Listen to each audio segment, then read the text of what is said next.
Joseph, apo, tawagin mo na nga ang lolo mo at makakain na tayo. Opo, Lola. Lolo, halina po kayo, kakain na tayo. Papunta na ako, Apo. At saka bumalik ka na sa loob at baka mamaya matapilok ka pa dyan. Opo, bilisan niyo na ho. Para hindi na ho magalit si Lola. Makukutosan na ho kayo mamaya, lo. Sus, malabong mangyari yan. Dahil mahal ako ng Lola Elena mo. Abat ang yabang mo, Samuel! Ikaw nga ang patay na patay sa akin noon pa eh. May kasintahan na akong iba, pero makulit ka pa rin ligawan ako. Mas mahal mo naman ako kay Pedro Elena eh. Tsaka, patas naman ang laban naming dalawa. O kaya po, kapag may nagustuhan kang babae, sabihin mo agad sa akin ha. At tuturuan kita ng teknik. Aray naman ni Lena naman eh. Hay, wag mo nga turuan ng kung ano-ano itong apo mo. Tayo na sa hapag at lalamig ng pagkain. Lola, may magkakagusto pa ba sa isang kagaya ko? Apo ko, ano bang klaseng tanong yan? Sa gwapo mong yan? Ay, wala magkakagusto sa'yo? Imposible. Lola, bulag po ako eh. Wala po akong nakikita. Paano ko masasabing gusto ko nga isang babae? Ay nako, ang apo ko, nagbibinata na talaga. Ay, pero Joseph, hindi naman ang mata ang ginagamit sa pag-ibig eh. Puso. Gamitin mo lang ang puso mo, Apo. Hay nako, Samuel! Kung ano-ano kasi yung inilalagay mo sa utak ng bata eh. Ay, Apo, isipin mo muna ang sarili mo. Sa kanyang pag-ibig na yan, darating din yan sa tamang panahon. Salamat ho, Lola at Lolo. Dahil palagi kayong nasa tabi ko. Mahal na mahal ko ho kayo. Ay, susang apo ko. Ay, pinapataba ang puso namin ng lolo niya. Pero huwag ka mag-alala. Dahil mahal na mahal ka rin namin, Joseph. Alam ko ho yun. Kain na ho tayo. Nagdasal muna kami bago kumain. Noon pa man ay ramdam na ramdam ko na ang pagmamahal nila sa akin. Kahit na bulag ako, ay hindi nila yon pinaramdam sa akin. Kaya naman sobrang saya ko. Tanging pagsasaka lang ang ikinabubuhay ng pamilya namin. Pero kahit na ganon, ay nakakaraos naman kami. Isang umaga ay nasa sakahan si Lolo Samuel at kasama ko naman si Lola Elena dito sa bahay. Nasa labas ako ng mga panahong yon nang maramdaman kong may lumapit sa akin. Lola, ikaw ba yan? Joseph, ako si Liwayway. Ang iyong magiging gabay. Liwayway? Gabay? Hindi kita maintindihan. May 40 taon na rin ang nakalipas simula nang tumapak ulit ako dito sa lupa. At dahil yun sa'yo, Joseph. Dahil sa akin? Kukunin mo na ba ako? Mamamatay na ba ako? Anong mamamatay ang ibig mong sabihin? Hindi ka mamamatay, ano? Gabay mo ako, Joseph. Ako ang magiging mata mo. Joseph! Joseph, apo ko! Ayos ka lang ba? Lola Elena, kumusta ka na? Liwayway? Ikaw ba yan? Teka, kilala mo siya, Lola? Oo, apo ko. Dahil siya ang naging gabay ni tatay noon. Isa ding bulag ang tatay ko. Pero kahit ganon ay isa siyang magaling na albularyo. Ibig pong sabihin, ako ang napili ng gabay para maging isang albularyo. Tama ka, Joseph. Tatanggapin mo ba ako bilang gabay mo? Oh, Lola, ano pang gagawin ko? Hinawakan ni Lola Elena ang kamay ko at marahan yung pinisil. Ramdam ko ang suporta niya sa akin sa kung ano man ang desisyon na gagawin ko. Nasa iyo na ang desisyon na yan, Joseph. Kung tatanggapin mo ba ang gabay mo o hindi. Makakatulong ba ako sa mga taong nangangailangan? Isa pagkakaalam ko, nagpapagaling na mga may sakit ang albularyo. Tsaka nilalabanan din nila mga aswang. Tama ka. Ang iyong kakayahan ay magiging malaking tulong sa mga taong nangangailangan. At kaya mong labanan ng mga aswang. Hindi kung ganon. Tinatanggap ko si Liwayway na maging gabay ko. Ako si Liwayway. At simula sa araw na to, ako ang magiging diwatang gabay mo, Joseph. Patnubayan ka nawa ng may kapal, apo ko. Kaya naman, simula ng araw na yon, ay naging kasama ko na si Liwayway saan man ako magpunta. Siya ang naging mga mata ko.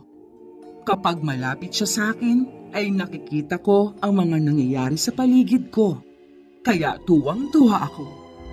Sinabi namin sa mga nag-uusisang kapitbahay namin na siya ay malayong kamag-anak namin at dito na titira. Nang malaman ng mga taga-baryo na manggagamot ako, ay araw-araw na akong dinarayo ng mga taong gustong magpagamot. Isang araw ay may nagpagamot sa akin. Bigla na lang daw nagkasakit ang kanyang ina. Dinala na nila sa doktor pero wala raw itong sakit.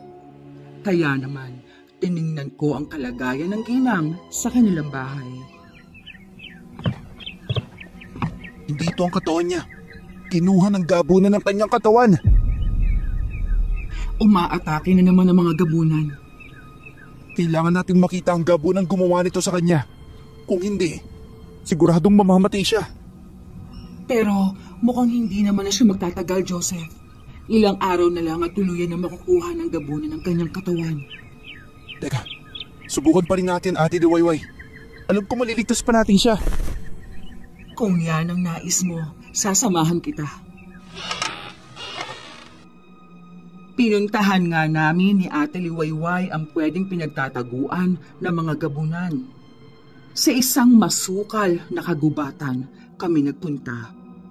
Papadilim na nang dumating kami sa lugar ng mga ito. Tanging huni ng mga kulisap ang naririnig ko. May kakaiba kang nararamdaman sa lugar nito, Joseph. Mukhang dito na nga nagtatago mga gabunan. Maghanda ka, Joseph.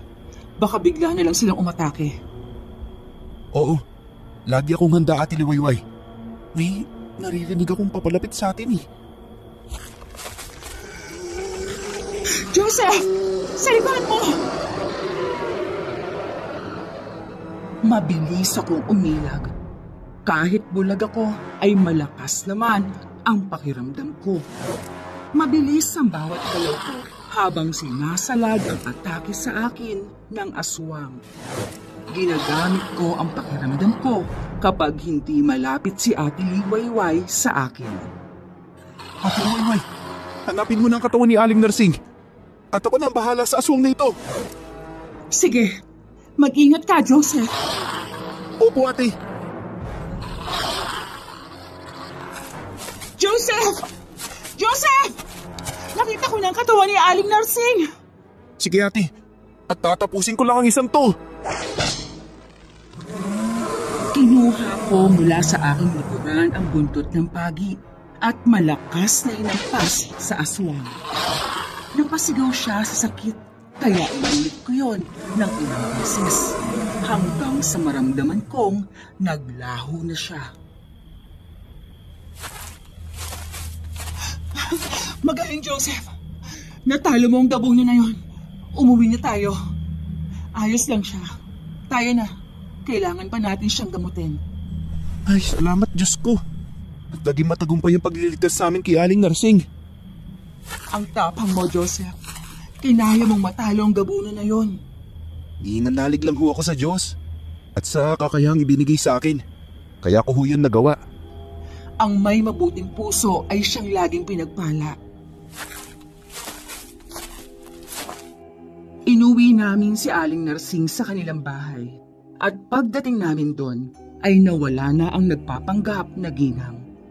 Nagpasalamat sa amin ang kanyang anak nang maibalik na ang ina. Lumipas pa ang mga araw ay nagpatuloy pa rin ako sa panggagamot hanggang sa isang araw ay humahangos na umuwi si Lolo Samuel.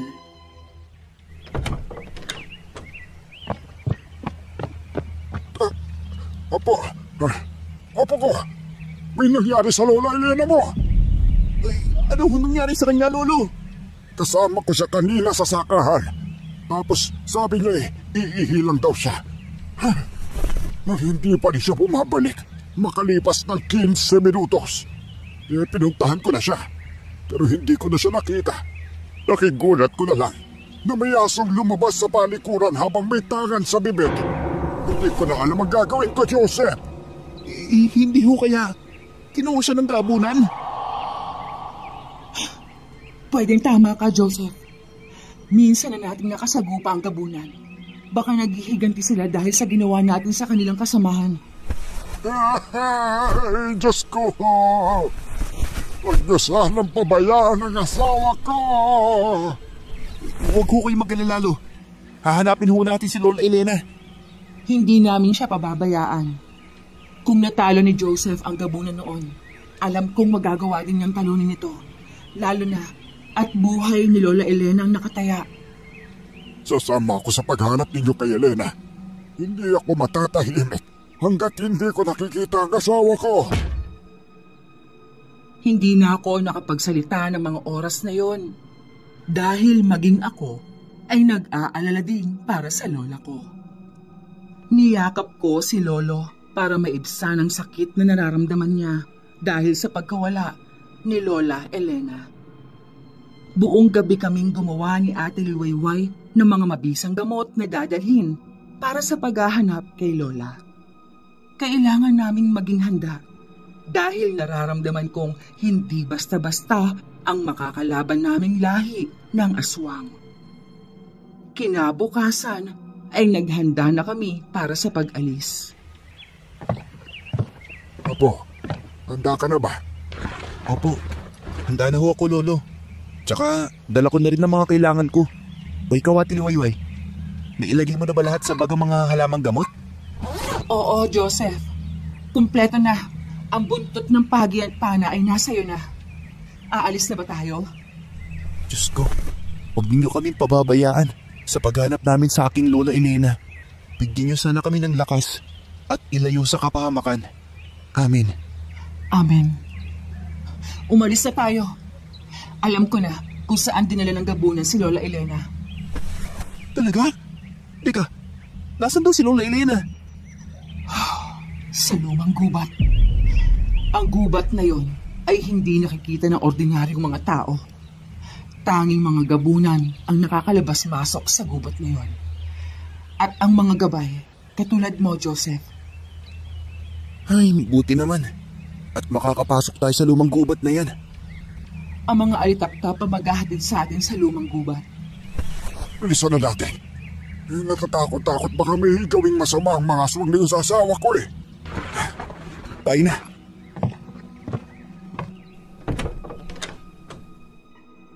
Nagsimula na kaming maglakbay papunta sa lumang gubat. Nakikiramdam ako sa paligid ko habang nakahawa kay Ate Liwayway. Nakikita ko naman ang dinaraanan namin dahil malapit lang ang gabay ko sa akin. May kalayuan na ang nilalakad ng biglang tumigil si Ate Liwayway. Uy, Ate, may problema ho ba? Tumigil ang mga alitaptap sa paglipad. Mukhang may humaharang yata sa dadaanan natin. Wala na ba tayong ibang pwedeng daanan dito? Wala na raw ho, Loy. Tanging ito lang ang lagusan papunta sa lumang gubat. Ate Liwayway, parang kakaibang hangin sa lugar na to. Pabalik na ng ihip niya. Nasa tamang lugar na kasi tayo. Sabi ng mga alitaptap, hintayin natin ang gumabi para makapasok tayo. Akala ko ba, Ate, kapag may gabay, pwedeng makakapasok sa lumang gubat. Ha? Yun ang sabi ng alitaptap kagabi. Pero baka natunugan nilang darating tayo kaya naghigpit sila.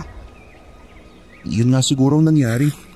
Pero maghintay na lang muna tayo dito sa labas. Uy, Joseph, meron bang problema? Hilo, mukhang hindi po muna tayo makakapasok eh. Mukhang naghihigpit ang mga aswang. Ano? Baka may ginawa sila sa lola mo po eh. Ilo, huwag po kayo matakot. Matapang si Lola Elena at alam kong hindi siya magpapadali sa mga aswang na yun. Sana nga po.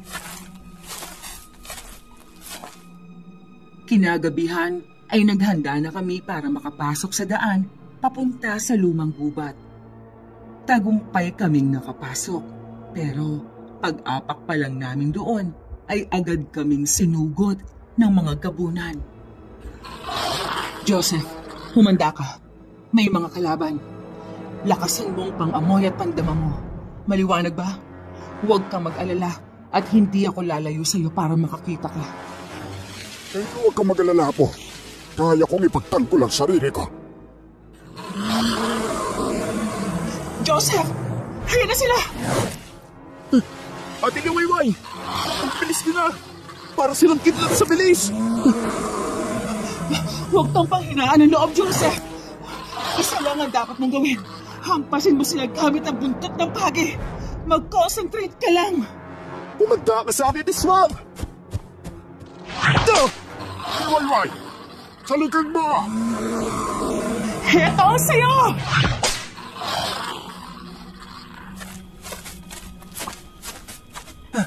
Ate, wala na ako nakita mga kalaban. Tapos na, Joseph. Wala na mga gabunan. Teka, ayos lang ba kayo? Opo, ayos lang ho kami, Lo. Joseph, ang mga alitap-tap. Naging tahimik ang paligid ng mga sandaling yun. Nakiramdam din ako at pinatalas ang pandinig ko. Nang makasiguro na wala ng kalaban, ay nakahinga ako ng maluwag. Ano yun, Ate Liwayway? Biglang dumami ang mga alitap-tap na parang mga bituin sa kalangitan. Sila magsisilbing ilaw natin papunta sa lumang gubat. Grabe. Ang galing naman ng mga alitap-tap, Ate. Sundan natin sila. Pero maghanda pa rin tayo, Joseph. Baka may makasagupa tayong mga gabunan. Teritoryo nila to, kaya doble dapat ang pag-iingat natin. Oo, tama si Liwayway po. Nabay, hindi natin alam kung kailan sila atake. Nagsimula na kaming maglakad. Hindi ko alam kung gaano pa kami kalayo para marating namin ang kinaroroonan ni Lola Elena. Ang pinapanalangin ko lang noon ay sana nasa maayos siyang kalagayan. Gagawin ko ang lahat mahanap at mailigtas lang siya. Ang sabi ng alitap-tap ay dito na raw muna tayo magpalipas ng gabi. Mukhang malayo pang lalakbayin natin para makarating sa lugar ng gabunan, ah.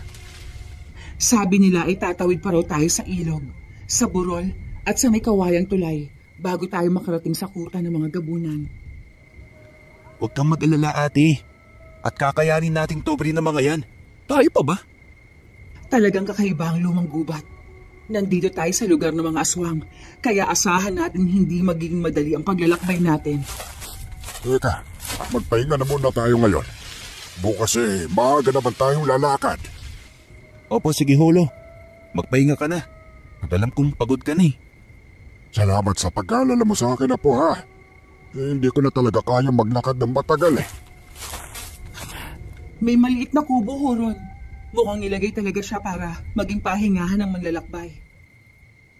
Wala naman akong nararamdaman na kakaiba o delikado sa paligid. Tayo na, Huron. Teka, dahan-dahan na nga po. Baka matisod ka dyan. Tumango ako kay Lolo. Gamit ang stick na kahoy, ay nagsimula na akong maglakad. Ginamit ko ang pandinig ko para marinig ang yabag nila. Ilang sandali pa nga ay nakarating na kami sa kubo. Walang tao, kaya nakahinga kami ng maluwag. Doon ay nagpahinga kami. Kinabukasan, maaga kaming nagising para muling maglakbay. Kasama pa rin namin ang mga alitap-tap. Sandali lang. Bakit, Ate Liwayway? May problema ba? Naririnig mo ba ang lakas ng agos, Joseph?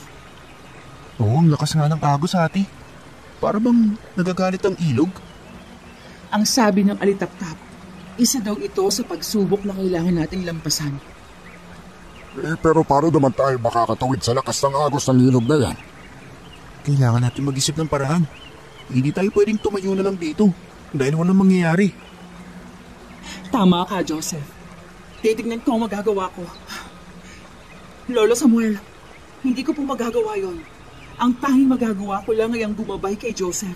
Makipag-usap sa mga hayop o insekto, manggamot at palakasin at pabilisin si Joseph. Shh! Tumahimik na muna kayo. At pinapakinggan ko ang agos ng tubig. May plano ka? Oo, Ate Liwayway. Mukhang kailangan kong pag-aralan kung saang direksyon ng agos. Pinakinggan ko ng mabuti ang agos ng tubig. May narinig akong kakaiba habang umaagos ito. Tiningnan ko ang ilog sa harapan ko. Alam ko na agad ang solusyon sa problema namin. Uy, Ate Liwayway. Sa bandang gitna lang ng ilog na tumalakas ang daloy ng tubig ah. Kaya dun tayo sa unahan dumaan. Sigurado ako may mga bato sa ilog na pwede nating daanan. Magaling, Joseph. Bilisan na natin para hindi na tayo abutan ng gabi. Tayo na, Lo. Mukhang mas lalo yatang gumaling ang apo ko ah. Hindi naman hulo. Tamang konsentrasyon lang talaga ang ginagawa ko. Grabe, nakaka-proud talaga ang apo ko. Ilang sandali pa nga ay naglakad na kami. Tama nga ako. May mga malalapad na bato ang pwede naming daanan papunta sa kabilang bahagi ng ilog. Sa wakas ay nakarating na rin kami doon. Muli na naman kaming naglakad hanggang sa huminto si Ate Liwayway. Teka, bakit po tayo huminto? Kakaiba ang burol na to. Bakit maraming tao? Apo, kaya mo bang akitin yan? Kaya ko ho yan, Lo. At saka nandyan naman si Ate Liwayway para alalayan ako. Mukhang wala na tayong pagpipilian kundi ang akitin ng burol na yan. Tayo na ho. Ialam kung kakayanin nating umakyat dito. Basta maging matatag lang tayo. Nagsimula na nga kaming umakyat sa burol. Habang papaakyat kami, ay bigla na lang may sumalakay sa amin. Ang mga gabunan. Napatigil kami sa pag-akyat at hinarap ang mga aswang. Kakaiba talaga ang lakas ng lahi ng gabunan. Kahit umaga ay kaya nilang umatake. Ate, maganda po tayo. Bakit hindi pa sila sumusugod? Ate, umatake sila mula sa taas. Mag-ingat ka! Heto na ako! Mula sa mga sanga ng malalaking puno, bumagsak ang tatlong gabunan.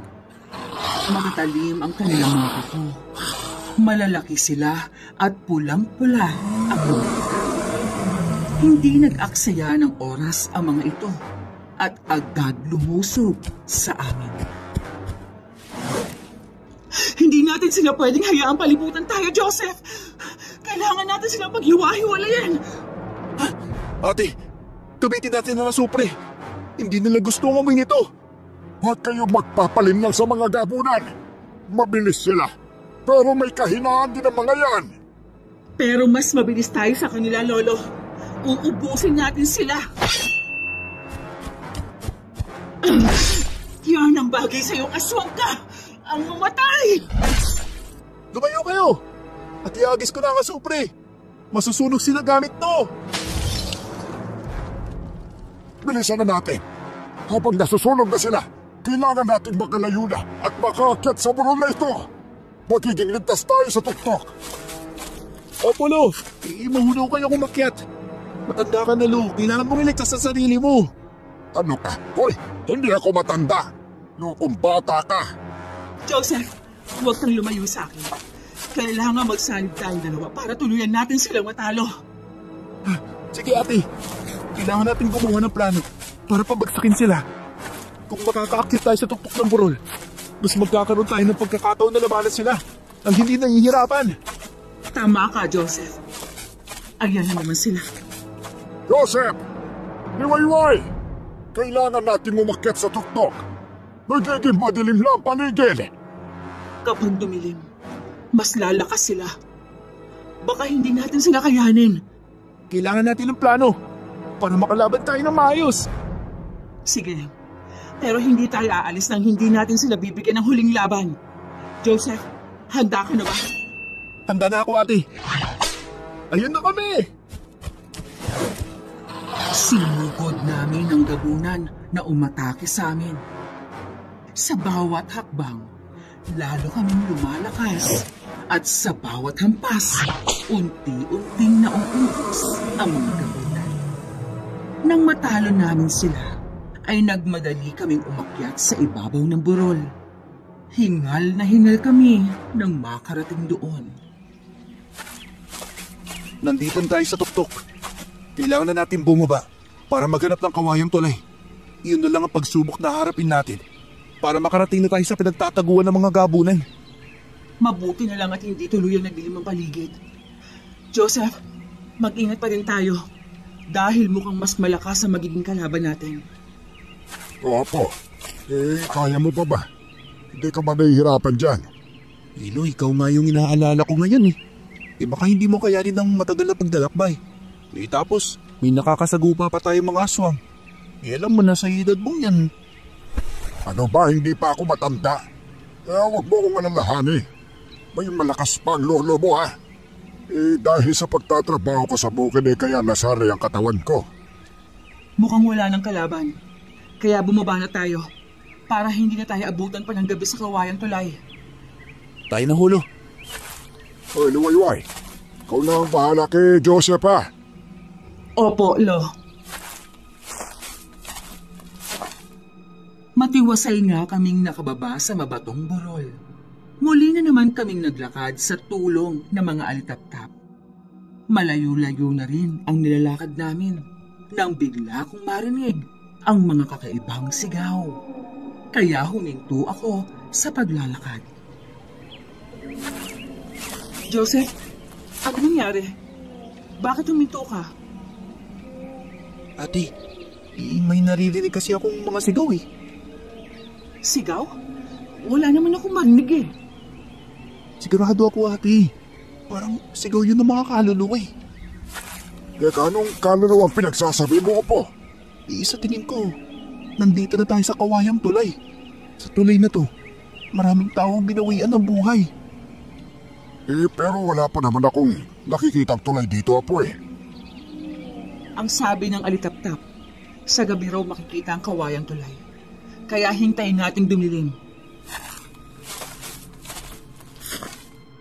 Hinintay nga namin ang pagsapit ng gabi.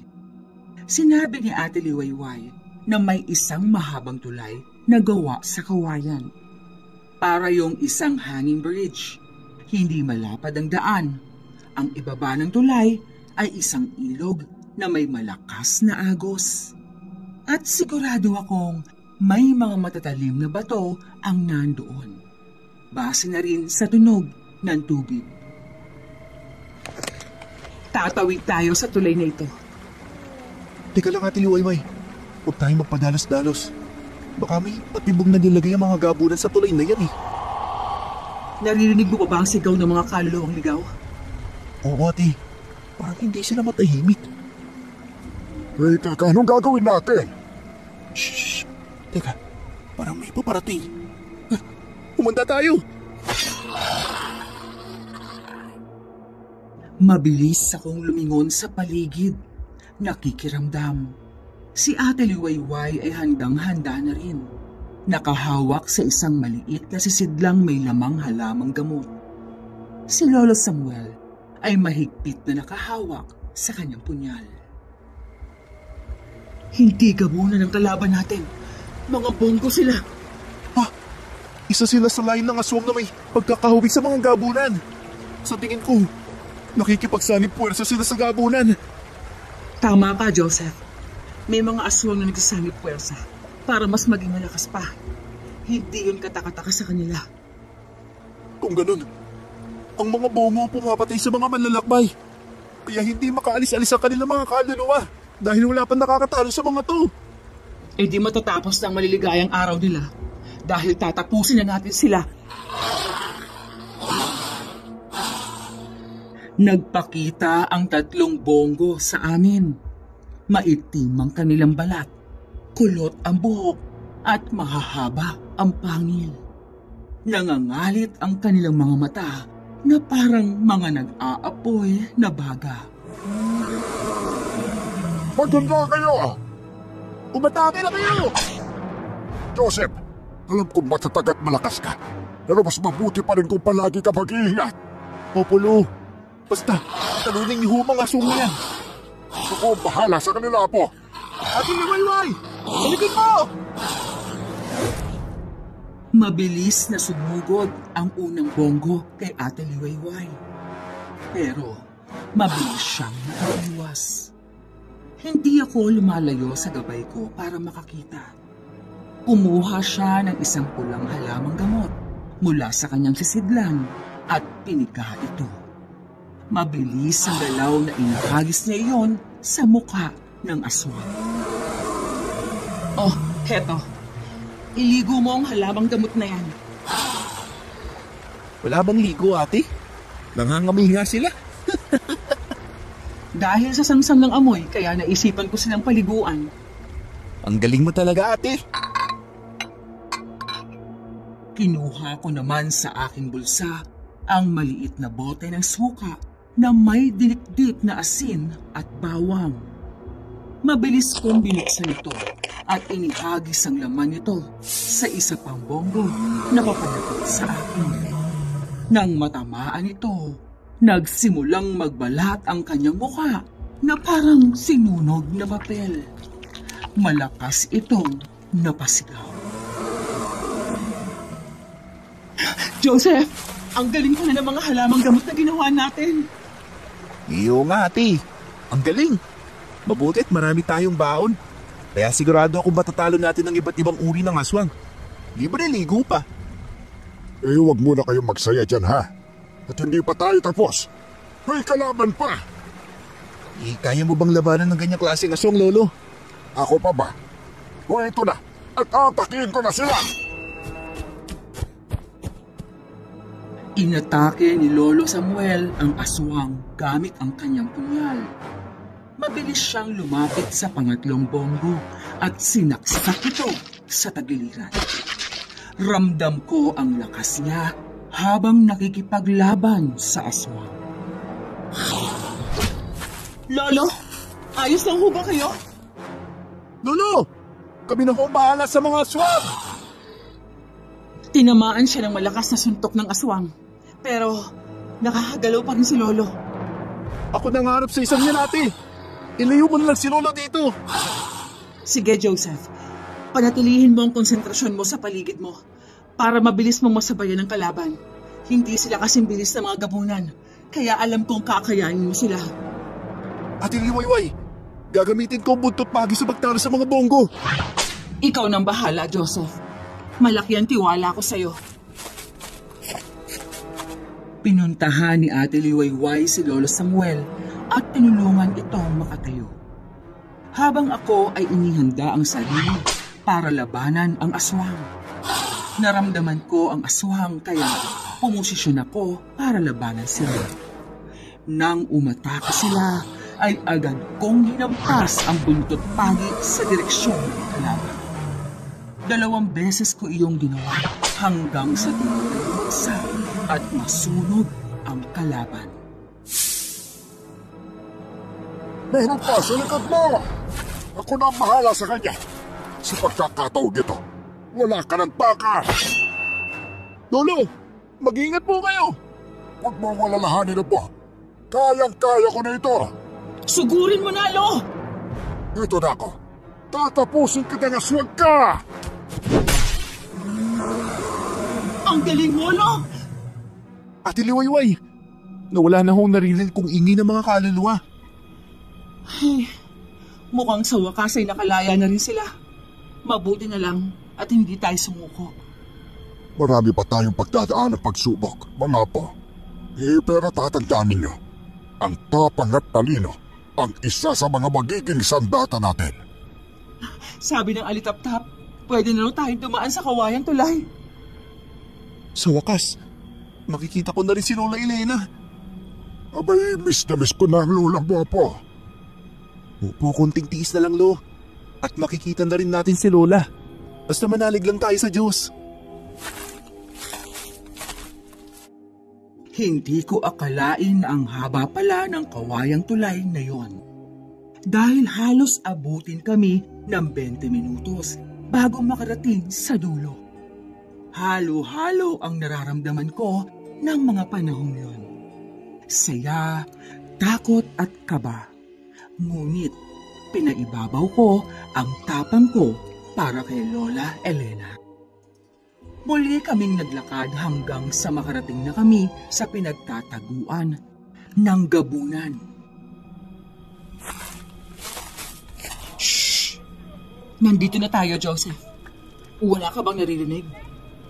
Parang may kakaiba akong naririnig sa di kalayuan natin ni Wayway.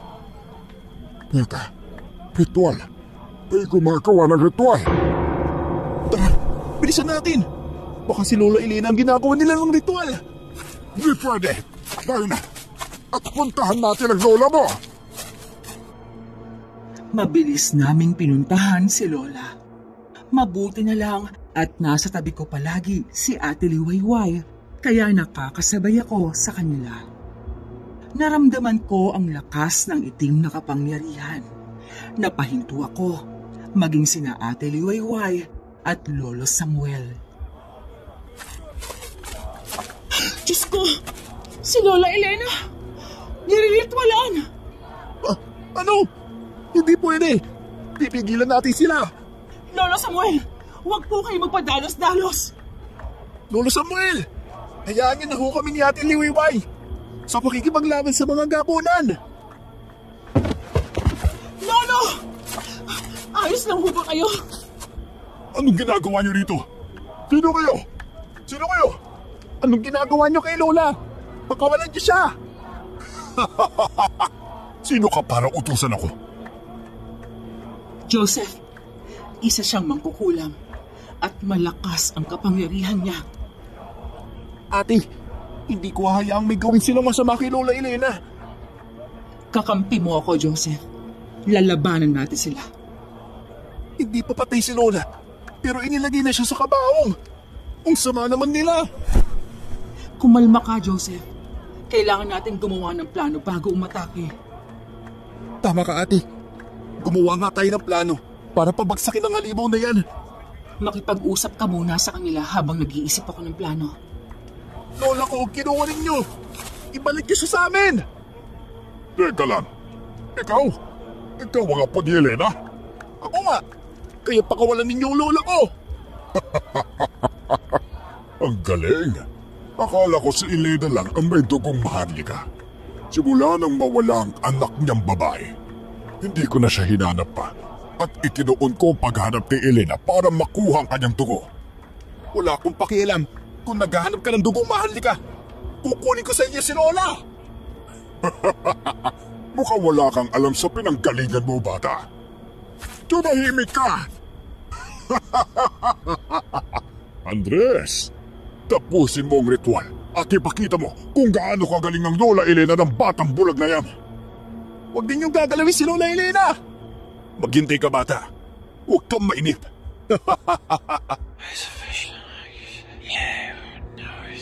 Narinig ko ang malakas na boses ni Andres na binibigkas ang isang sinaunang salita. Kinakabahan ako sa gagawin nila kay Lola Elena. Ngunit pilit kong pinalakas ang aking sarili. Hindi ako pwedeng kainin ang galit at takot ko dahil mawawala ang konsentrasyon ko. Ilang sandali pa ay nagulat na lang ako nang sumigaw si Lolo Samuel. Ano ginagawa niyo sa asawa ko? Lola Elena!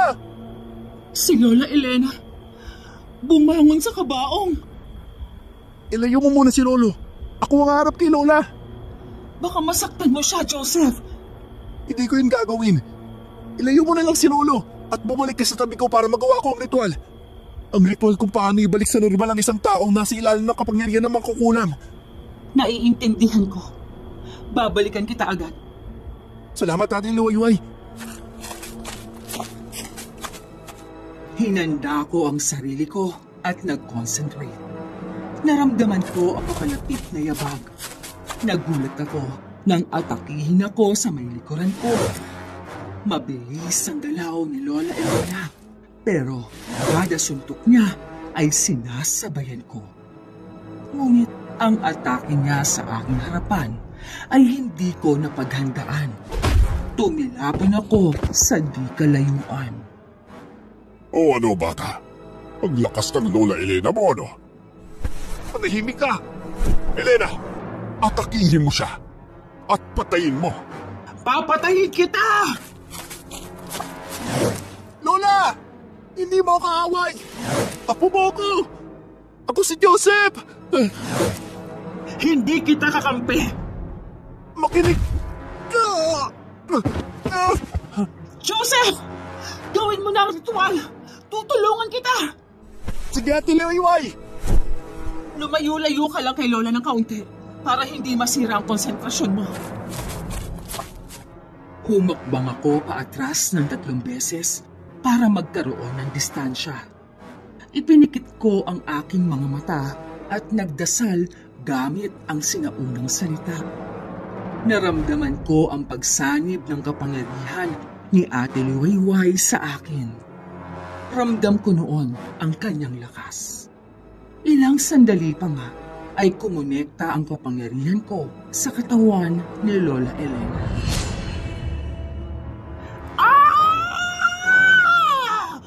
Lumabad ka, Lola!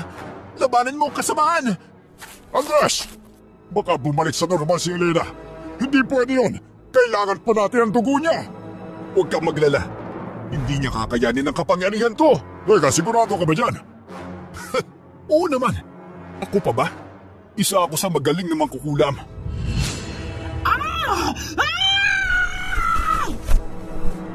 Lola, kumapit ka lang. Huwag kang bibitaw.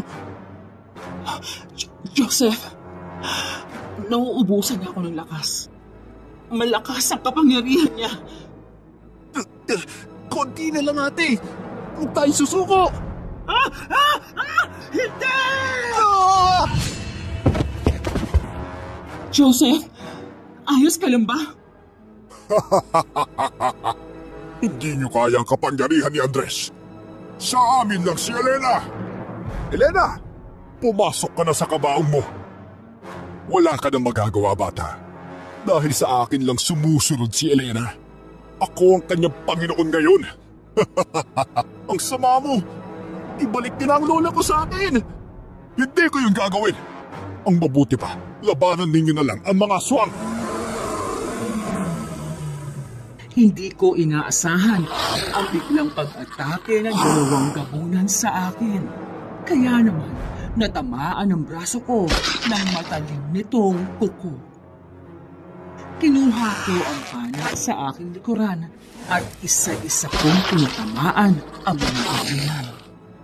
Puno ng galit ang puso ko ng mga oras na yon.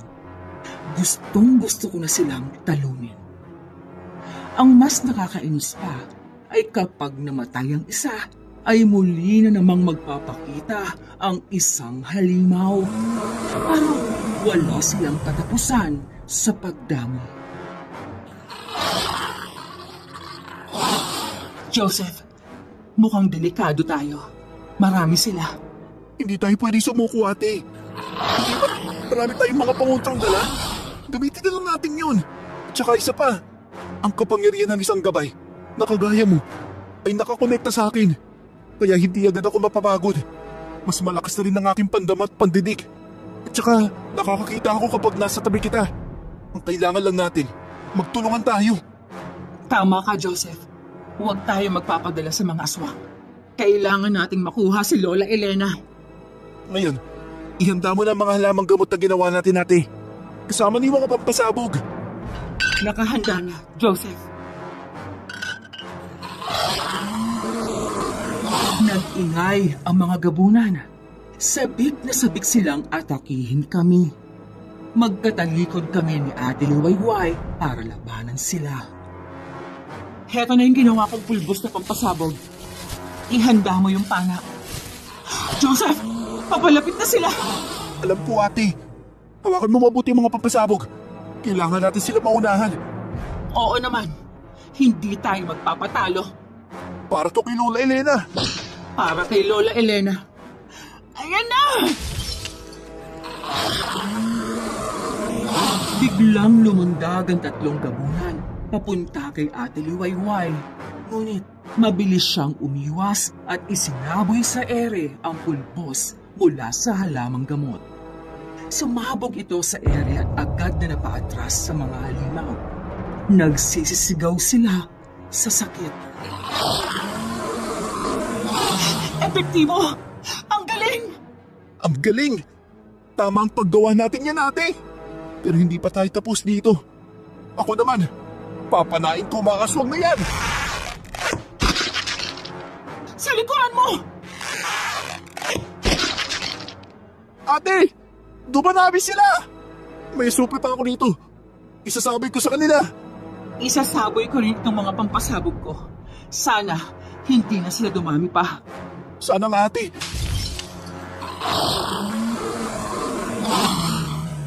Dalawang gabunan ang biglang sumugod sa akin. Pinana ko ang isa, ngunit lumagad ang isa pang halimaw sa likuran ko. Mabilis namang sumugod si Ate Liwayway. Isinaboy ang pulbos sa mukha ng halimaw bago hindi pa ito palayo at bigla na lang sumabog. Hindi sila nauubos!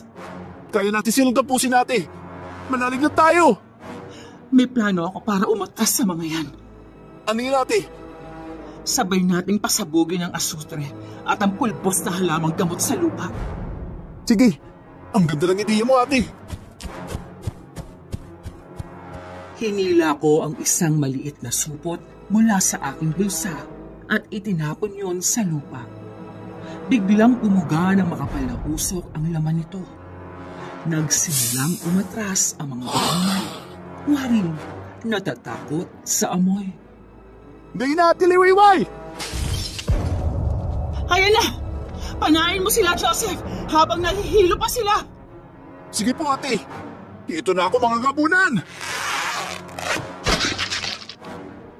Mabilis kong natamaan ng pana ang mga gabunan habang si Ate Liwayway ay nagpatuloy sa pagsasaboy ng halamang gamot.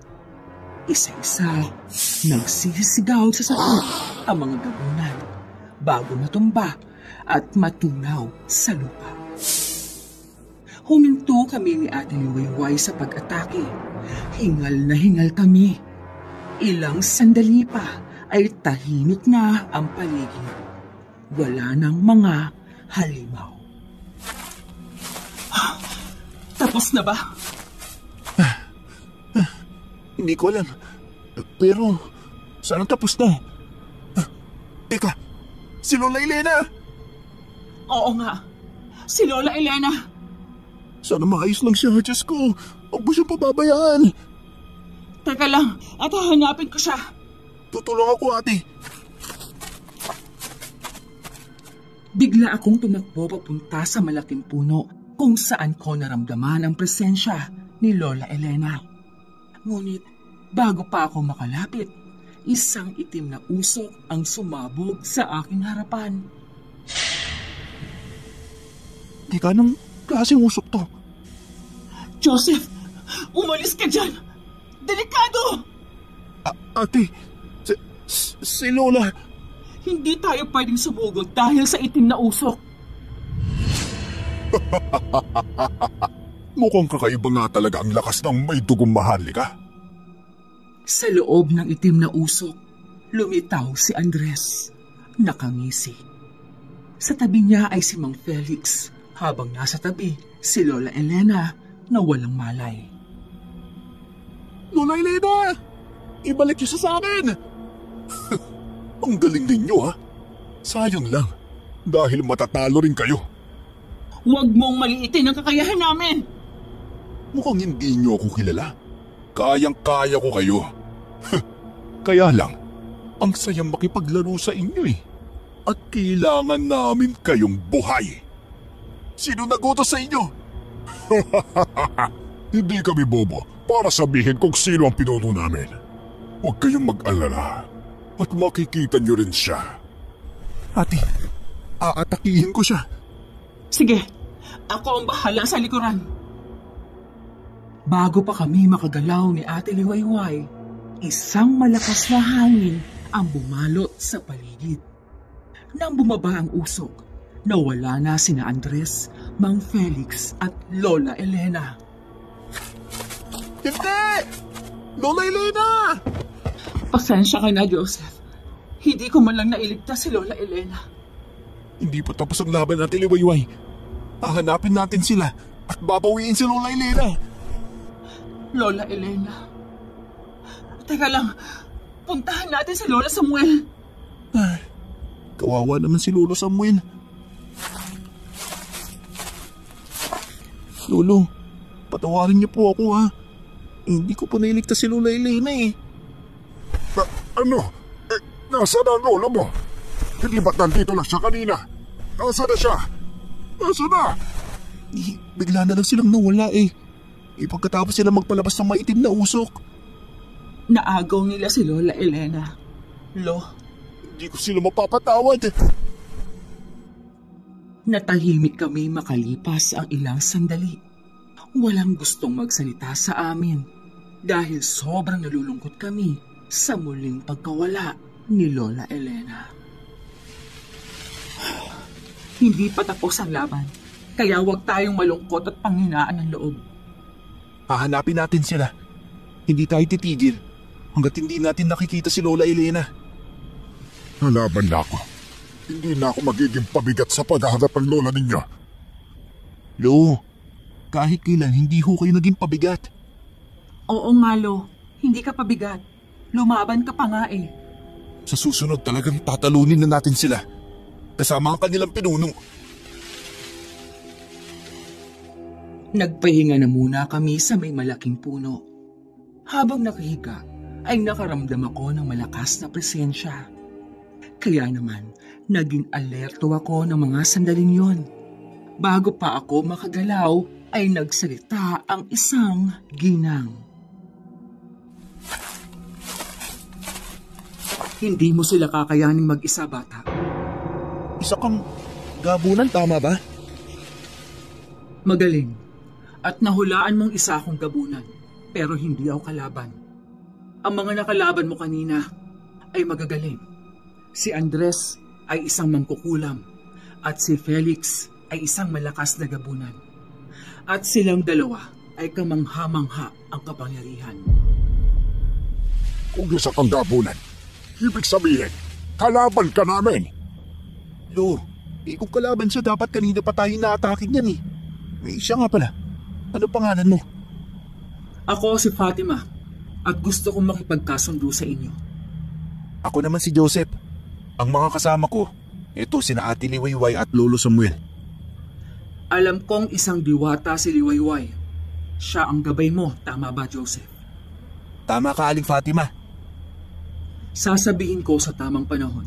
Sa ngayon, ay makikipagkasundo muna ako sa inyo. Dahil gusto ko nang mawala na sa mundo sina Felix, Andres, at ang pinuno nila. Aling Fatima, sino ho ba ang pinuno nila? Bakit gusto nilang kunin si Lola Elena? Sagutin niyo muna ako. Gusto niyo bang magsanib puwersa tayo para magapi natin ang mga kalaban? Ay wala pong problema sa akin yun, Aling Fatima. Basta sabihin niyo sa amin ang lahat ng nalalaman ninyo tungkol sa kanila. Walang problema. Pero bago tayo pumunta sa kanilang pinagtataguan, ay may kailangan muna tayong puntahan. Kailangan kong mabawi ang kwintas ko sa mga gabunan. Anong kwintas ba yan, Aling Fatima? Isang agimat na pamana ng aking ina sa akin. At isa pa pala, gusto ko kayong turuan sa pagkikipaglaban. Hindi kayo pwedeng sumugod sa kanila na mahina. Malakas ho ako, Aling Fatima. Tsaka sigurado akong makakaya kong talunin ng mga aswang na yan. Alam kong malakas ka pero Kulang ka sa ensayo, iho. Kung ako sa'yo, pakinggan mo ang suggestion ko. Para din yun sa ikapapanalo natin. Tama si Aling Fatima, Joseph. Kailangan nating hasain ang ating lakas para matalo ang mga kalaban. Sigurado ka ba na hindi ka kalaban, ha? Iba kasi yung pakiramdam ko sa'yo eh. Hindi ako kalaban. Kakampi niyo ako. May hinahanap lang akong tao. Ay, wag na. Alam kong malapit ko na rin siyang makita. Natahimik ako ng mga sandaling yon. Hindi ko man makita si Aling Fatima, ay naramdaman ko namang mabuti siyang tao. Ramdam ko rin ang pagmamahal at pangungulila niya. Ipinapanalangin ko na sana makamit namin ang aming hangarin. Kinabukasan ay nagsimula na nga kaming maglakbay. Tahimik lang kami at halos walang nagsasalita. Sinundan namin si Aling Fatima papunta sa isang nakatagong kuweba kung saan kinuha ng mga gabunan ang kanyang pintas. Nandito na tayo. May kadiliman ng lugar na to dahil dito namumugad ang mga gabunan na yon. Teka, lalabanan mo silang mag-isa, Aling Fatima? Lalabanan natin sila. Kahit isa akong gabunan ay hindi ko sila kakayanin lahat. Lalo na at nasa kanila ang kwintas ko. Maghanda na lang tayo sa pakikipaglaban, Joseph. Nakahanda na ho ako, Ate Luwayway. Dito lang ako sa tabi mo, ha? Gagamitin ko ang pana sa pakikipaglaban. Ha! Mga patyubong mo lang to, Fatima, ha? Gusto mo lang kaming ipain sa mga kalahi mo. Ilang beses ko na hubang sinabi sa inyo na hindi ako isang kalaban. Nasa iyo naman yon kung maniniwala ka o hindi. Isa kang gabunan eh. At mga kalaban namin sila. Kaya ang hirap magtiwala sa iyo ngayon eh. Iba ho ako sa kanila, Mang Samuel. Kaya wala kayong pinagkaiba. Pare-pareho kayong mga halimaw. Lo, tama na ho yan. Kailangan natin ng kakampi. Isipin niyo na lang si Lola Elena. Yung mahalaga, mailigtas natin siya. Ay, kung hindi ko lang iniisip ang kaligtasan ng lola mo eh, hindi talaga ako papayag na maging kakampi ang babaeng yan. Wala naman pong problema kung ayaw ninyo akong maging kakampi, Mang Samuel. Lalabanan ko mag-isa ang mga gabunan. Tama na, nakikiusap ako sa inyo. Kailangan natin maging magkakampi. Naiintindihan niyo ba? Isa ngayon, kailangan muna natin ang isa't isa. Wala namang problema sa akin. Yang lola mo ang pagsabihan mo, Joseph. Naniniguro lang naman ako kung tunay ka nga ang kakampi. Gusto niyo po bang patunayan ko na hindi ako kalaban? Aling Fatima, huwag niyo na hong pansinin si Lolo Samuel. Ganun ho talaga kapag matanda na. Yumayway, anong ibig mo sabihin? Abay hindi pa ang ganun katanda. Uy, tama na yan! Sabay na natahimik sina Aling Fatima at Lolo Samuel. Nakahinga ako ng maluwag. Ramdam ko talaga ang tensyon sa pagitan nila. Dito muna kayo sa labas. Ako muna ang papasok sa loob para tingnan kung gaano sila karami. Delikado po. Huwag mo akong alalahanin. Ayos lang ako. Hayaan mo na siya po. Total siya naman ang talagang may kailangan nito. Lo, nakikiusap ako sa inyo. Tama na ko yan. Hindi ko napapatulan na matandang yan. Sige na, papasok na ako sa loob. Hindi ako matanda. Tumataas lang ang edad ko. Mukhang maging presyon nyo'y tumataas na rin. Opo, tama na ho yan, Lola Samuel. Mag-ingat ho kayo, Aling Fatima. Tinanguan niya lang ako at pumasok na siya sa loob ng kuweba. Kinakabahan ako para sa kanya ng mga panahon yun. Pero tinatagan ko ang loob ko. Hindi ako pwedeng panghinaan ng loob. Makalipas ang 15 minutos, ay bigla na lang sumabog ang loob ng kuweba. Kaya naglabasan ang mga gabunan. Umatas mo tayo! Delikado ang usok na mula sa kuweba. Tayo na hulo. Magtago tayo sa likod ng malaking puno. Sinasabi ko na nga ba, hindi dapat pagkatiwalaan ng babaeng yon. No, kalmahan nyo ka sarili ninyo. Hindi pa natin alam ang nangyari sa loob, oh. Joseph! Delikado to! Maghanda ka at lalaban tayo! Walang problema, Ate Liwayway. Isa-isang sumugod ang mga gabunan sa amin. Inihanda ko ang dapat ng pagi. Nasa tabi ko si Lolo at ramdam kong handa na rin siya sa pakikipaglaban. Habang magkatalikod kami ni Ate Liwayway, kinakabahan ako para kay Aling Fatima dahil hindi pa siya nakakalabas ng kuweba. Bawat hampas ko sa gabunan ay agad silang napapasigaw sa sakit at naglalaho. Maging si Ate Liwayway ay nakikipaglaban din sa mga gabunan. Talagang nabulabog ang kanilang grupo.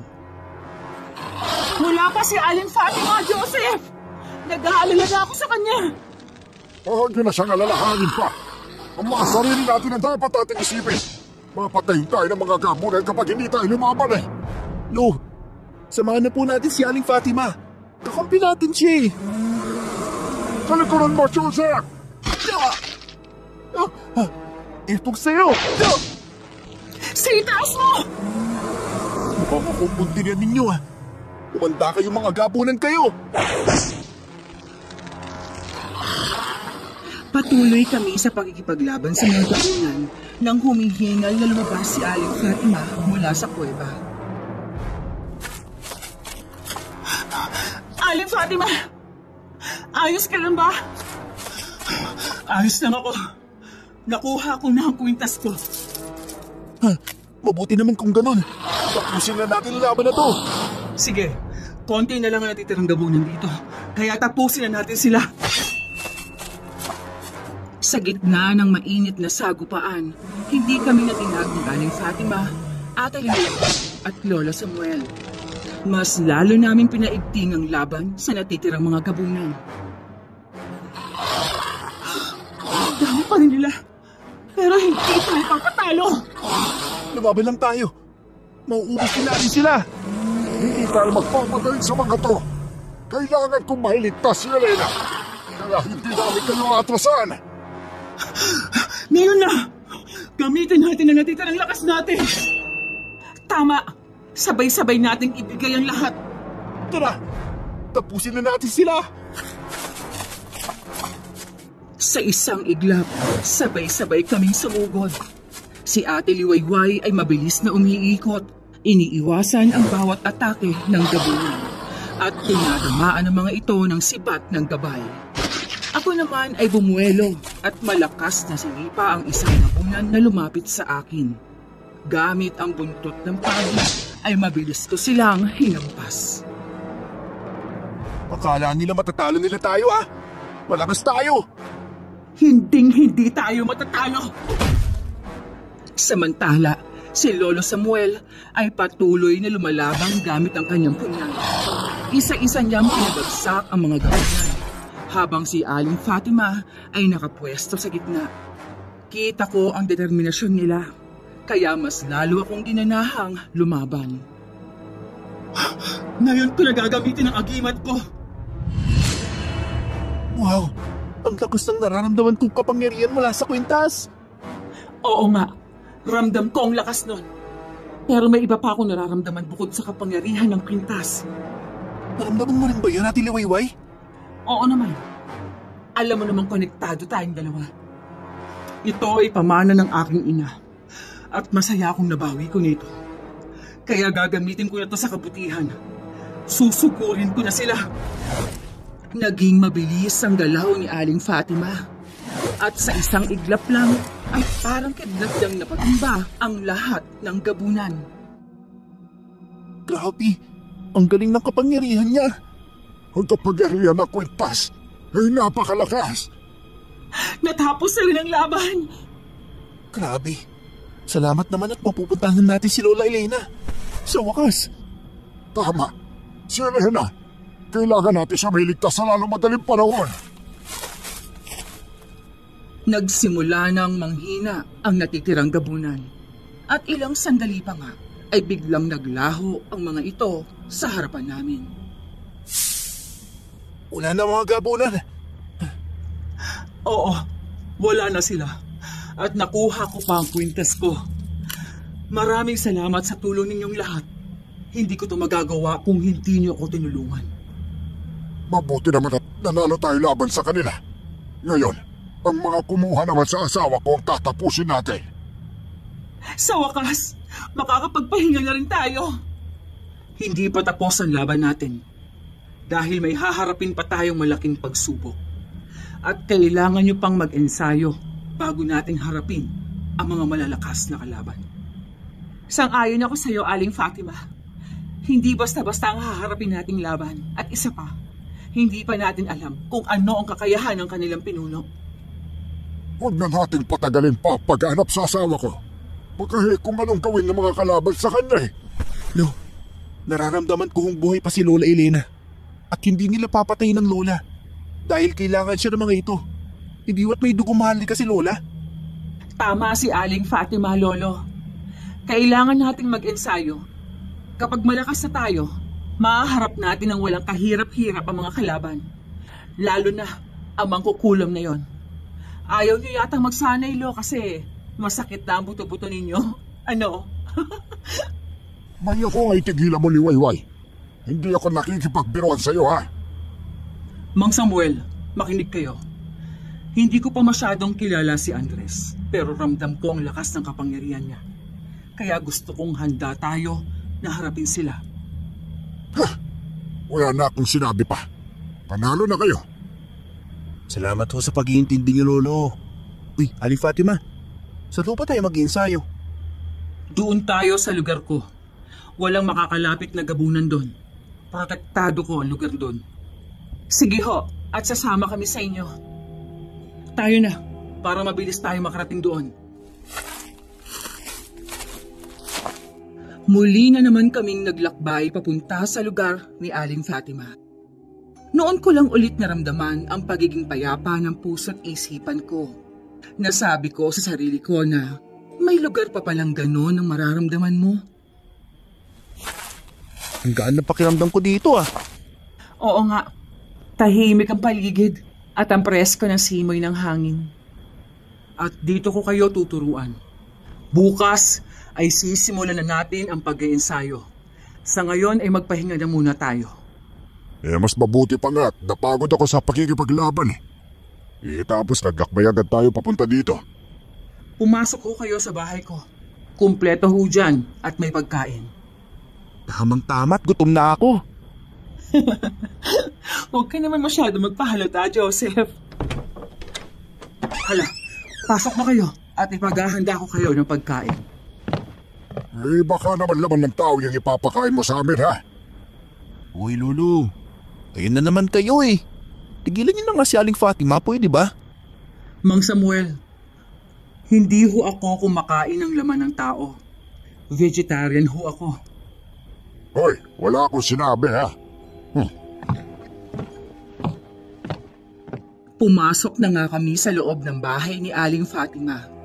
Pagkatapos kumain ay nagpahinga na rin kami. Kinabukasan ay maaga niya kaming ginising para mag-ensayo. Ngayon ang unang araw ng pag-iensayo natin at kailangang sa loob ng 1 linggo ay dumoble o trumiple ang lakas ninyo. Maliwanag ba? Opo. Pag-uusayan ho namin, Aling Fatima. Ako rin. Gagawin ko ang lahat para makatulong kay Joseph. Ang lakas ko ay siya rin lakas niya. Pwedeng hindi ka na mag-ensayo. Base na rin sa edad mo. Hindi pa nga sabi ako matanda eh. Hoy, sasali ako sa inyo. Ayun naman pala. Umpisa na natin. Nagsimula na nga kaming mag-ensayo.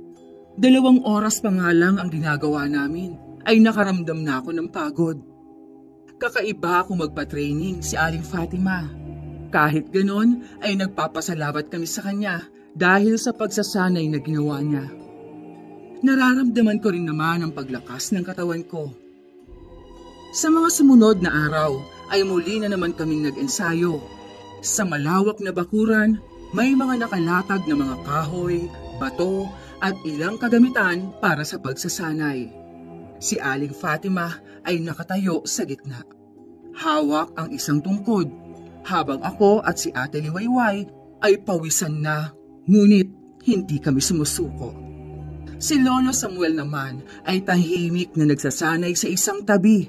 Inuulit ang kanyang mga galaw ng walang kapaguran. Aling Fatima, nakakapagod po yung training nyo. Parang wala naman hong katapusan ito eh. Gusto mong gumamit agad ng kapangyarihan, ano?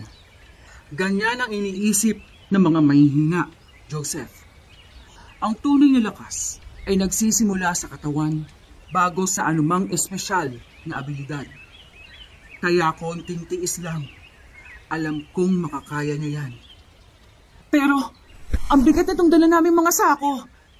Kanina pa kami nagbubuhat at tumatakbo. Parang hindi na tama to.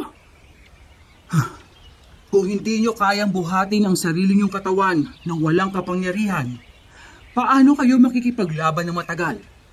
Anong gagawin nyo kapag naubos ang enerhiya nyo? Pero po... Walang pero-pero. Kung gusto nyong maging tunay na malakas, ituloy nyo ang ensayo. Ay, Joseph, wala na tayong kawala. Ipagpapatuloy na lang natin ang pagsasanay. Mukhang ganun na nga. Muli na naman kaming tumakbo habang karga-karga ang mabigat na sako hanggang sa mapagod kami at magpahinga na muna.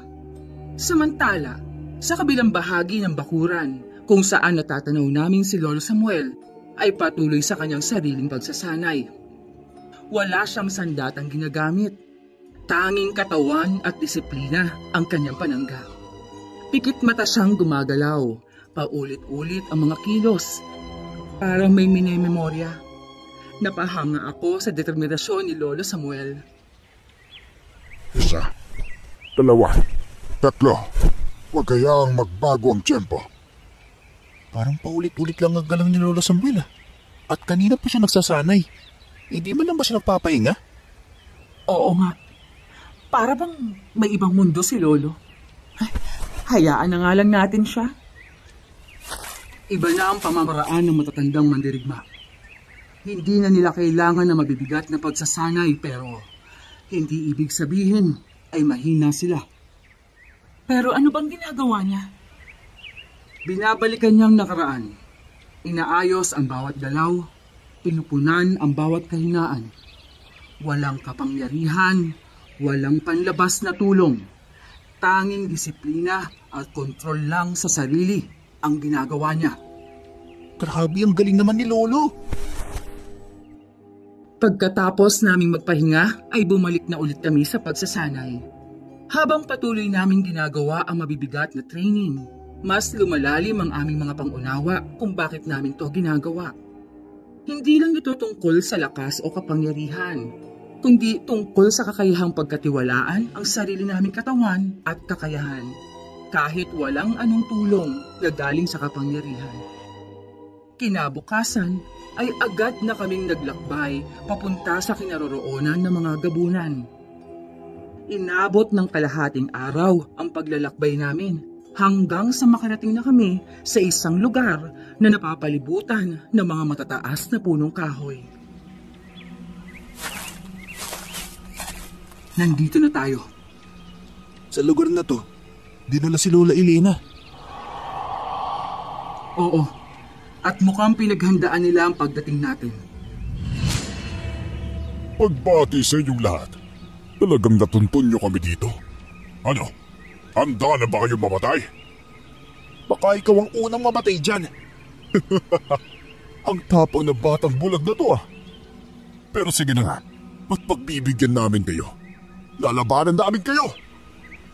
Kung matatalo ninyo kami, ay ibibigay namin si Elena sa inyo.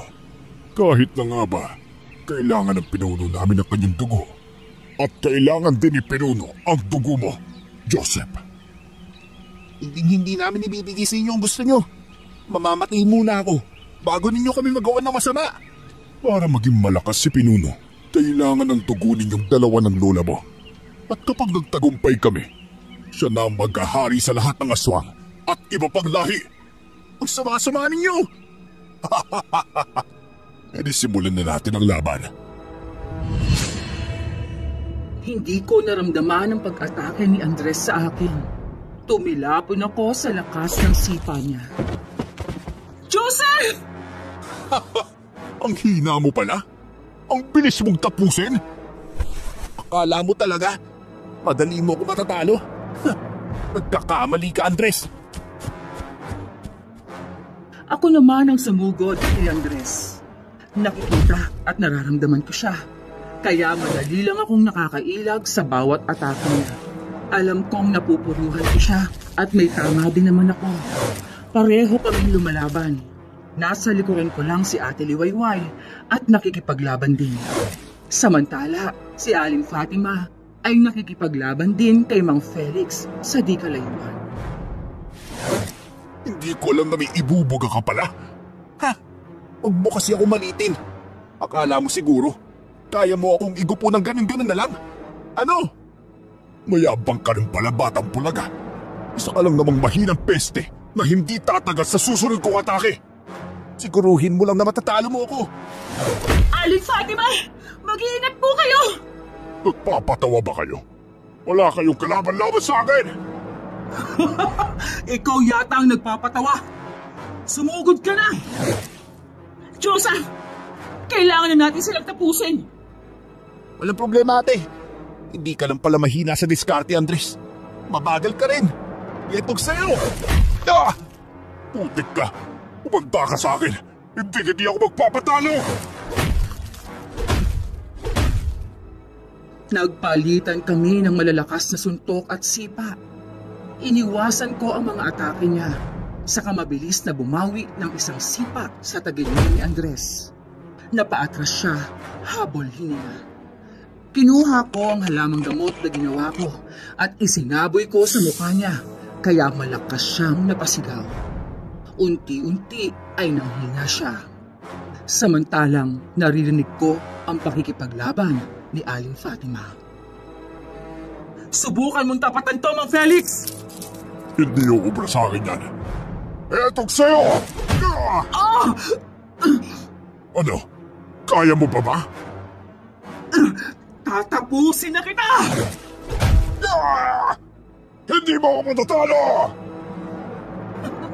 Hindi kami mahina para matalo ng katulad mo. Pues, tapusin na natin to. Mabilis na umiwas si Aling Fatima at sinabuyan naman ni Ate Liwayway ng halamang gamot kontra aswang si Mang Felix. At umikot siya at hinataw ng baston ang kalaban mula sa likuran. Kaya natumba si Mang Felix. Nagulat ako nang bigla akong sugurin ni Andres.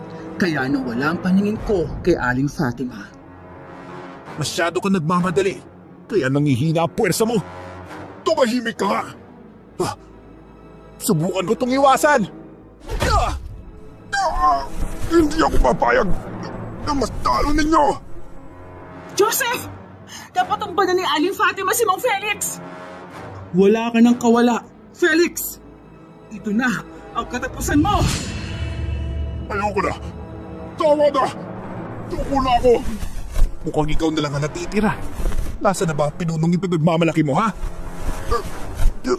Hindi ako susuko! At malapit na rin lumabas si Pinuno! Wala na siyang laban sa amin. Yun ang inaakala mo. Hindi kami patatalo ng katulad mo! Parang isang kidlat kong sinuntok sa sikmura si Andres. Napangiwi siya, ngunit bago pa siya makabawi, ay isang malakas na sipa sa ulo ang ipinalasap ko sa kanya bago siya bumagsak sa lupa. Hindi maaari. Tapos na to, Andres. Hanapin na natin si Lola Elena. Sige, pero kailangan nating alamin kung sino nga ba ang pinuno. Pinalo natin sila, pero hindi pa tapos ang lahat. Hindi pa nagpapakita ang kanilang pinuno. Tama ho kayo, Aling Fatima. Hanapin na lang natin si Lola Elena. Pero bago pa kami makahakbang, ay isang malakas na sigaw ang narinig namin. Nakita ko ang pagbabagong anyo ni Lola Samuel bilang isang gabunan. Ate Liwayway! Nagbabago nga niya si Lolo! Isang gabunan si Lolo Samuel. Hindi ako makapaniwala. Ako ay isang gapunan at ako ang pinuno nila. Pero, paano ko yun nangyari? Akala ko po mamahalin si Lola Elena. Asawa ninyo siya. Asawa? Hindi ko asawa si Elena. Pero minahal ko siya. Kaya lang, mas pinili niya ang kakambal ko. Kaya nang mamatay ang kakambal ko sa kamay ko, hindi ko pinaalam kay Elena at ako na ang pumalit sa kanya. Dahil nalaman kong nanggaling sa mahalikang pamilya ang dulo mo. Kaya nagka-interes ako sa kanya. Siyempre, dahil dugo ni Elena ang nananalantay sa'yo at may kabay ka pa ng diwata. Kapag pinagsama ang dugo ninyong dalawa, ay magiging malakas ako. At ako na ang maghahari sa lahat ng lahi ng aswang. Wala nang makakatalo sa akin, kahit sino pang albularyo. Grabe, hindi ako makapaniwala na ikaw pala ang kalaban namin at nagpakidnap kay Lola Elena. Grabe ang galing ng plano mo, pero hindi mo kami matatalo. Ang kabutihan ay lagi mananalo kontra sa kasamaan. Ang kapangyarihan ko ay mas higit pa sa'yo. Andres, ibigay mo sa akin ang lahat ng natitira mong kapangyarihan. Walang problema, pinuno. Nakita ko kung paano isalin ni Andres ang kapangyarihan niya kay Lolo Samuel na naging isang gabunan na. Joseph, sa'yo na ang kwintas na to. Gamitin mo yan sa pakikipaglaban kay Samuel. Pero, sa inyo po ito Nakikiusap ako sa'yo, gamitin mo yan.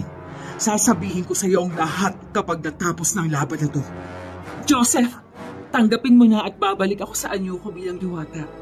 Tutulungan kita makipaglaban kay Samuel. Maraming salamat sa tulong ninyo. Hindi ko kayo bibiguin. Naramdaman ko na ang lakas ko. Umpisahan na natin ang laban. Ali Fatima, hanapin ninyo ho si Lola Elena at protektahan niyo siya. Ako ang bahala sa kanya. Talunin mo ang masamang aswang na yan. Naiintindihan mo ba? Opo. Mabilis na umalis si Aling Fatima. Naramdaman ko na ang kapangyarihan ng kwintas at ang pagpasok ng lakas ni Ate Liwayway sa katawan ko. Ilang sandali pa ay sinugod ako ni Lolo Samuel. Mabilis ko siyang naiwasan, pero para siyang kidlat na mas mabilis ang dalaw. Grabe ang bilis niya. Talagang mabilis ako. Dahil mas malakas ako sa'yo. Huwag mong maliitin ang kakayahan ko. Nagsanay ako para patayin ang pinuno ng gabunan. At ikaw yon. Kung makakaya mo kong talunin. Madilim na gabi sa gitna ng isang masukal na gubat. Naglalaban kami ni Lolo Samuel na isang makapangyarihang aswang. Ang hangin ay puno ng tensyon at ang liwanag ng buwan ay naglalaro sa aming mga anino. Huwag mong maliitin ang kakayahan ko. Matandang halimaw, hindi ako mangingining patayin ka. Ha! Kung sa akala mo'y kaya mo akong talunin, nagkakamali ka, bata! Atakihin mo siya mula sa kanyang likuran. Hanapin mo kay Naan niya at Liwayway. Sa gayon, sa likuran ko siya atakihin. Hintong sa'yo! Yeah! Mabilis na sumugod si Lolo Samuel sa akin. Ang matatalas niyang kuko ay kumikislap sa liwanag ng buwan. Umiwas ako at mabilis na nagpunta sa kanyang likuran at hinugot ang pana sa likuran ko. Mabilis kong pinalipad ang pana dito. Ngunit sa isang iglap lang, sinalo ito ni Lolo Samuel gamit ang kanyang matatalas na kuko. Ang bagal mo, Joseph. Hindi pa ako tapos. Kahit anong gawin mo, hindi mo ko matatamaan. Yun ang akala mo. Muli kong inatake si Lolo Samuel. Tumalon ako sa ere at nagpaula ng sunod-sunod na mga palaso. Ngunit napakabilis ng kilos niya. Para siyang anino na hindi mahagip ng kahit anong sandata. Ha! Mabagal! Mahina! Hanggang dyan lang bang kaya mo, Joseph? Joseph, ayos ka ba? Ayos lang ako. Hindi ko lang masundan ng kanyang bawat galaw eh. Mag-concentrate ka, Joseph. Kapag hindi ka nag-focus, matatalo ka. Tama ka, Ate Liwayway. Susubukan kong maging mahinaon. Tumayo ako habang hawak ang aking braso.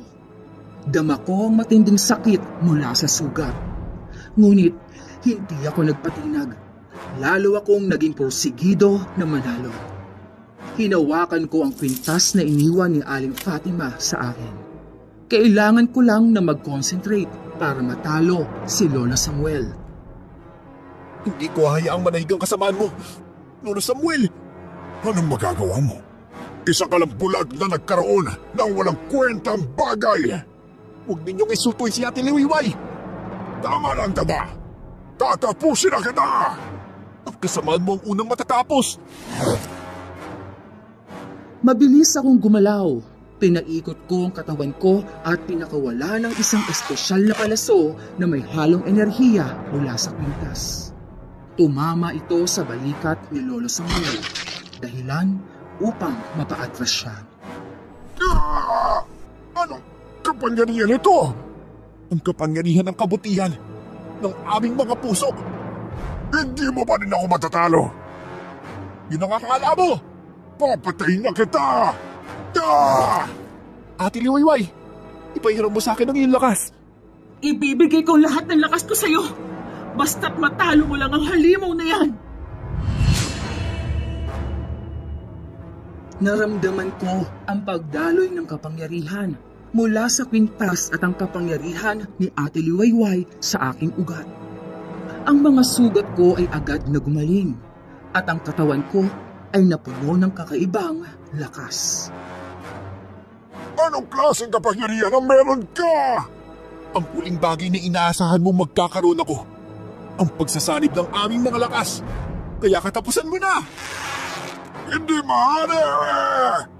Mas malakas ako kesa sa inyo! Mahina ka! Kaya nga gusto mong kunin ang dugo namin ni Lola. Dahil mahina ka! Ikaw ang mahina! Bakit hindi ka lumalaban ng patas? Tumahimik ka!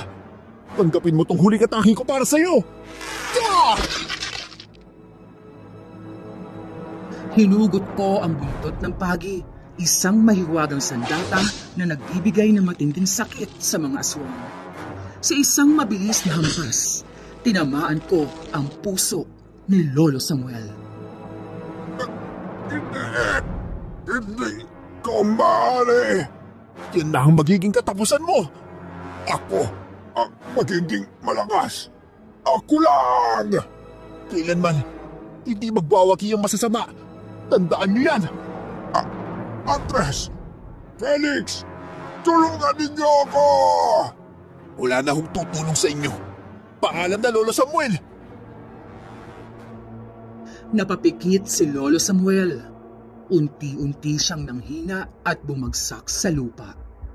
Ang kanyang katawan ay nagsimulang maglaho, kasabay ng pagkawala ng kanyang mga kasamahan, sina Mang Felix at Andres.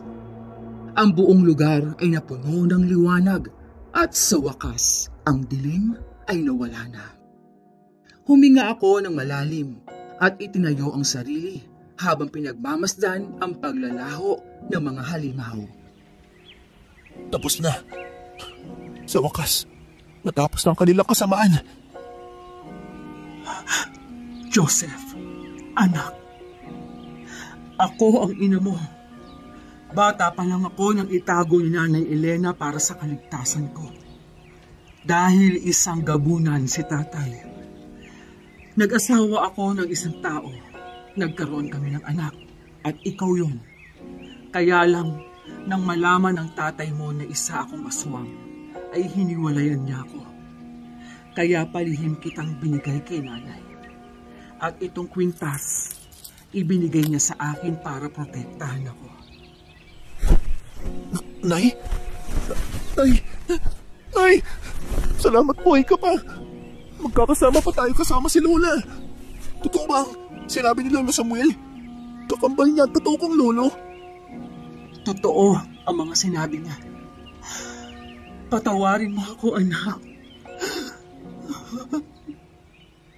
Ang galing mo, Joseph! Natalo mong pinuno ng gabunan at si Andres. Hindi ko magagawa ang lahat ng to kung hindi dahil sa tulong ninyo. Teka lang, nasa si Lola Elena? Huwag ka mag-alala. Maayos na siya, Joseph. Tara, punta natin siya. Sige, tayo na. Tumayo ako ng matuwid. Hinawakan ko ang kwintas. Alam ko na hindi pa tapos ang aking responsibilidad. Kailanman ay hindi ako susuko. Bumalik na rin si Lola Elena sa normal. Kaya kinabukasan ay agad na kaming umalis sa lumang gubat. Pagdating namin sa bahay ay saka ipiniliwanag ni Lola Elena sa amin ang lahat. Ay, matagal ko nang alam na hindi si Samuel ang kasama ko, kundi ang kapatid niya. Kaya lang, para protektahan kayo ni Joseph, ay hindi ako kumibo. Hindi ko lubos maisip na gagawa siya ng masama. Nay, wala kang kasalanan. Joseph, anak, pasensya na rin at hindi kita kaagad nakilala. Ano ka ba, Nay? Walang may kasalanan sa atin, ano? Gusto lang natin protektahan ang isa't isa. Kaya nagawa natin yun. Pero dahil pati na ang masamang matandang yun, makakapamuhay na tayo ng masaya. Kasama ako dyan, ha? Ikaw kaya ang gabay ko. Ayos! Mahal na mahal kita, anak. At ngayong nandito na ako, aalagaan ko kayo ni nanay. Masaya ako at muli tayong magkasama. Alam kong masaya na si Samuel kung saan man siya naroroon.